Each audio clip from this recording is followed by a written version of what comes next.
कि वहां पे एक साइंटिस्ट थे 18th सेंचुरी में जिनका नाम था, साइंटिस्ट ने, इकोनॉमिस्ट थे भाई, साइंटिस्ट कहां से आया इकोनॉमिक्स में, तो इकोनॉमिस्ट थे Alfred Marshall. Hello and welcome back to the channel which is commerce by Rohit Bhaiya. आज हम लोग पढ़ने वाले हैं ऑर्डिनल यूटिलिटी अप्रोच। अब ये है कंज्यूमर इक्विलिब्रियम का पार्ट नंबर 3। पार्ट नंबर 1 और 2 में हमने कार्डिनल यूटिलिटी अप्रोच पढ़ के खत्म कर दिया। अब पार्ट नंबर 3 में हम ऑर्डिनल यूटिलिटी अप्रोच पढ़ेंगे। तो भाई ये चैप्टर बहुत बड़ा है, मुझे पता है कि खत्म ही नहीं हो रहा, लेकिन इस वाले वीडियो में ये चैप्टर अपन खत्म कर देंगे। क्या है इस वीडियो में? तो इस वीडियो में हम लोग पढ़ेंगे क्या होता है इंडिफरेंस कर्व, क्या होता है बजट लाइन और क्या होता है बजट लाइन एनालिसिस। तो ये 3 टॉपिक्स हैं जो अभी हम लोगों को पढ़ने हैं। तो क्या होता है इंडिफरेंस कर्व, इसको समझते हैं और चलो शुरू करते हैं आज की क्लास।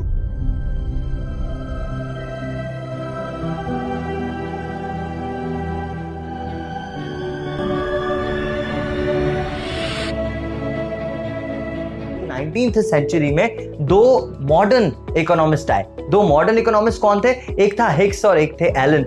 हिक्स और एलन ने क्या कहा? हिक्स और एलन ने कहा कि यार देखो, यूटिलिटी को आप मेजर नहीं कर पाओगे, ठीक है, यूटिल्स में एग्जैक्टली वैल्यू देना ये आप नहीं कर पाओगे।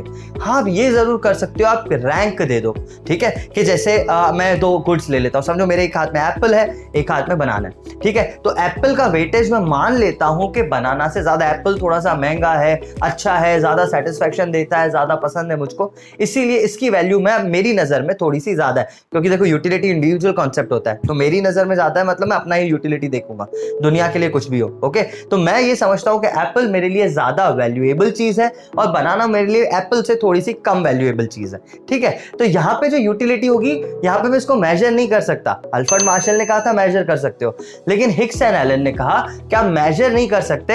हाँ, आप ये बोल सकते हो कि एप्पल का रैंक 1 है और बनाना का रैंक 2 है।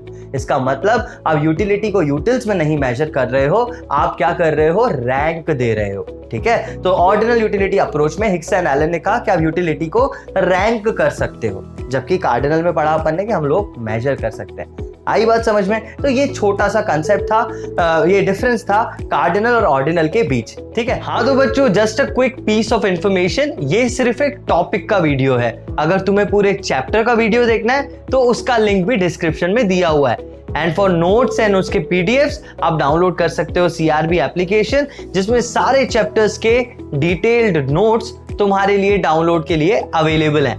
तो जल्दी से डाउनलोड करो एप्लीकेशन और कंटिन्यू करो इस वीडियो को, ठीक है। ऑर्डिनल में हम लोग रैंक देते हैं और कार्डिनल में हम लोग यूटिल्स में उसको मेजर करते हैं। तो अब यहाँ पे ऑर्डिनल यूटिलिटी अप्रोच पे जो सबसे पहला टॉपिक आता है वो है इंडिफरेंस कर्व। तो इंडिफरेंस कर्व क्या होता है, उसके लिए देखो यहाँ पे एक शेड्यूल आ गया तुम्हारे पास। हाँ, तो यहाँ पे आ गया स्केड्यूल, और अब हम स्केड्यूल को अगर ध्यान से देखें तो क्या दिखता है कि एक साइड हमें दिए हुए हैं एप्पल्स, एक साइड दिए हुए हैं बनानास। तो एप्पल्स जो हैं और बनानास जो है, ये 2 ही क्वांटिटीज हैं हमारे पास, ये 2 ही कमोडिटीज हैं जिनको हम लोग डिफरेंट कॉम्बिनेशंस में कंज्यूम करेंगे। तो यहाँ पे सबसे पहला कॉम्बिनेशन जो P है, PQRST यहाँ पे कॉम्बिनेशंस है।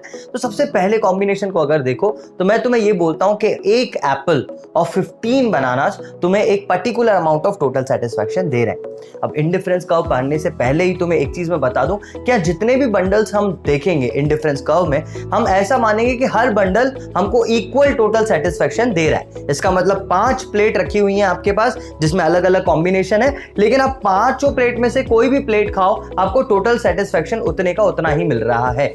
एक प्लेट से, दूसरी प्लेट से, तीसरी प्लेट से, कोई सी भी उठा के आप खा लो एक बार में, आपको इक्वल सेटिस्फैक्शन ही मिलेगा, है ना। आप 5 नहीं खा रहे हो, आप कोई सी भी एक खाओगे और किसी को भी आप खाओ, सेटिस्फैक्शन आपका टोटल सेटिस्फैक्शन इक्वल रहेगा। तो यहाँ पे वही 5 प्लेट्स यानी 5 बंडल्स हम बनाने की कोशिश कर रहे हैं। तो सबसे पहला जो सेट है वो है एक एप्पल और 15 बनानास का। तो समझो पहली प्लेट में पड़ा हुआ है एक एप्पल और 15 बनाना, आपने ये खाया, आपको एक particular amount of total satisfaction मिला।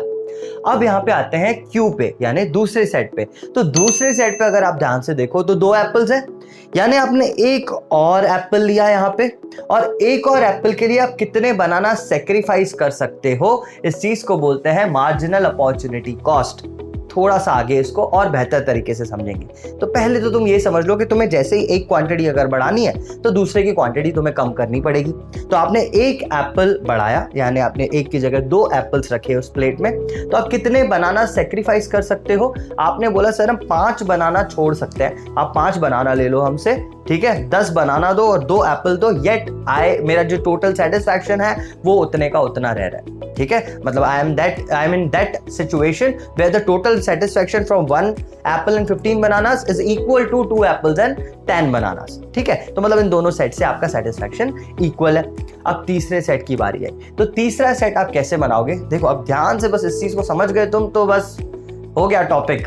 ठीक है, यहाँ पे तीसरा एप्पल आप ले रहे हो, तीसरा एप्पल यानी फर्स्ट, सेकंड, थर्ड, 3 क्वांटिटीज आप खा रहे हो। अब बेटा देख, हमने पहले ये चीज तो पढ़ चुके हैं कि हम हर एक कमोडिटी के साथ हमारा यूटिलिटी उस कमोडिटी से कम होता जाता है। अब यहाँ पे मैं सेट की बात नहीं कर रहा हूँ, मैं इंडिविजुअल यूनिट की बात कर रहा हूँ। तो आप 3 एप्पल खा रहे हो, तो सबसे पहला एप्पल आपको सबसे ज्यादा सेटिस्फैक्शन देगा, दूसरा थोड़ा सा उससे कम, और तीसरा सबसे कम सेटिस्फैक्शन देगा। ये तो समझ में आता है सबको? ठीक है, तो आपने क्या किया था, पहले से आप 2 एप्पल जब खा रहे थे तब आपने दूसरे एप्पल के लिए 5 बनाना सेक्रीफाइस किए थे। यहाँ पे ध्यान से देखो, सेक्रीफाइस देखो, आपने एक एप्पल के लिए 5 बनाना सेक्रीफाइस किए हैं, आपने एक एप्पल के लिए 5 बनाना।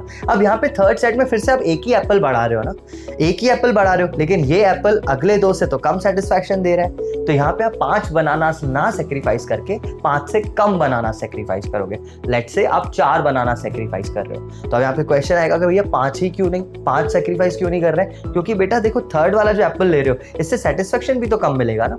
अब सेटिस्फैक्शन यहाँ पे कम मिलेगा तो अब इक्वल क्वांटिटी क्यों छोड़ रहे हो? वहां पे आप कम बनानास दो, वहां पे आप कम बनानास दोगे। आपने पहले 5 बनाना सेक्रीफाइस कर दिए कि ठीक है चलो एक एप्पल है वो ले लेता है, लेकिन अब फिर से एप्पल आ रहा है तो आप पहले 2 एप्पल तो खा चुके हो ना, अब आप तीसरा खा रहे हो जो कम सेटिस्फैक्शन दे रहा है। कम सेटिस्फैक्शन के लिए आप कम कमोडिटी सेक्रीफाइस करोगे।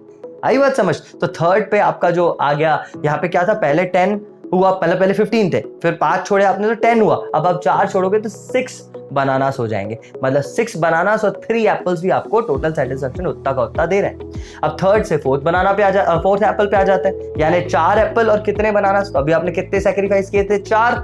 अब आप कितने सेक्रीफाइस करोगे? 4 से कम, यानी 3 मान लेते हैं। तो आपने 3 सेक्रीफाइस किए, तो नेक्स्ट सेट आपका बन गया 4 और 3 का, 4 apples and 3 bananas. And last में अपन देखें तो 5th एप्पल के लिए आप और कम सेक्रीफाइस करोगे। लेट्स से 2 बनाना सेक्रीफाइस किया आपने, तो 3 में से 2 गए, 1 बचा बनाना, और यहाँ पे आ गए आपके 5 एप्पल्स। तो ये सारे के सारे सेट PQRST आपको इक्वल सेटिस्फैक्शन दे रहे हैं, इक्वल टोटल सेटिस्फैक्शन। आप P ले लो या Q ले लो या R ले लो, कोई सा भी ले लो, आपको सेटिस्फैक्शन जो मिल रहा है वो इक्वल मिल रहा है। और यही चीज हम सीखते हैं इंडिफरेंस कर्व में।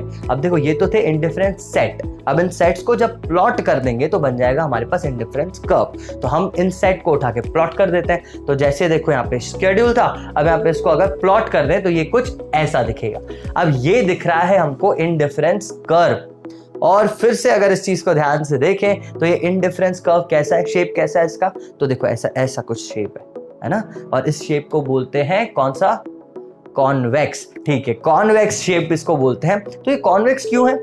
इसका रीजन था वो MOC मतलब वो जो 5 4 3 2 देखा ना आपने, जो आप छोड़ रहे थे कमोडिटी। अपॉर्चुनिटी कॉस्ट बेटा देखो हम पहले पढ़ चुके हैं, है ना। मतलब क्या होता है opportunity cost? Cost of next best alternative foregone. इसका मतलब आप कौन सी चीज सेक्रीफाइस कर रहे हो in order to gain 1 more unit, इस चीज को बोलते हैं और अपॉर्चुनिटी कॉस्ट। यहाँ पे है मार्जिनल अपॉर्चुनिटी कॉस्ट, बात सेम है, बस बहुत सारी यूनिट्स है इसलिए मार्जिनल अपॉर्चुनिटी कॉस्ट। हर आगे आने वाली यूनिट के लिए आप कितना सेक्रीफाइस कर रहे हो, this is called marginal opportunity cost. और ये मार्जिनल अपॉर्चुनिटी कॉस्ट जो है वो धीरे धीरे कम होता जा रहा है। आई बात समझ? ये MOC कम होता जा रहा है, इस कम होने की वजह से ये कर्व का जो शेप है वो बन रहा है कॉन्वेक्स। अगर ये MOC इक्वल होता तो कर्व सीधा सीधा बनता।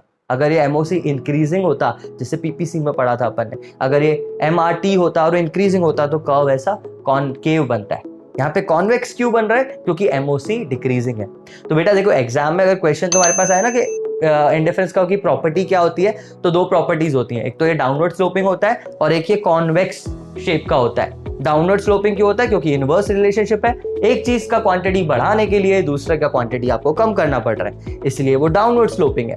एक चीज का क्वांटिटी बढ़ाने के लिए आपको कम से कम दूसरी चीज को सेक्रीफाइस करना पड़ रहा है, this is called decreasing MOC. और ये डिक्रीजिंग एमओसी की वजह से ये जो है वो कॉन्वेक्स है। ये दो प्रॉपर्टीज हैं और दोनों उनके रीजंस हैं।